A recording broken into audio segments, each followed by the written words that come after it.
নবগঠিত নির্বাচন কমিশন সততার সঙ্গে দায়িত্ব পালন করবে বলে আশা করছেন রাজনীতিবিদ ও সুশীল সমাজের প্রতিনিধিরা। জনগণ যাতে স্বাধীনভাবে ভোট দিতে পারে সেই ব্যবস্থা করতে নির্বাচন কমিশনের প্রতি আহ্বান জানান তারা।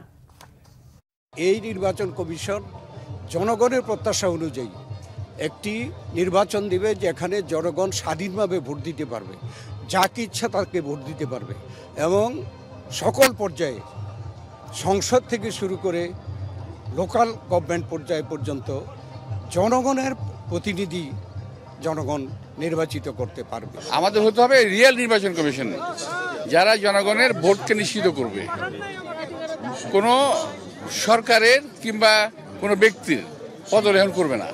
সাধারণ মানুষ স্বতঃস্ফূর্তভাবে নিরাপদে তার ভোটটা সে কেন্দ্রে গিয়ে দেবে এবং তার মধ্যে দিয়ে যে ফলাফল হবে তারাই হয়তো আগামী রাষ্ট্র পরিচালনার দায়িত্ব পাবে।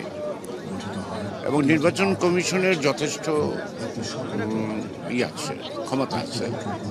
সে ক্ষমতা যদি যথাযথভাবে সঠিকভাবে তার প্রয়োগ করে। নতুন নির্বাচন কমিশন সততার সাথে নিষ্ঠার সাথে দায়িত্ব পালন করবে, যাতে আমরা সুষ্ঠু নিরপেক্ষ নির্বাচন পাই, যার মাধ্যমে আমাদের গণতান্ত্রিক ব্যবস্থাটা কার্যকর হয়। এটাই প্রত্যাশা, এটা পুরো জাতির প্রত্যাশা, আমাদেরও প্রত্যাশা।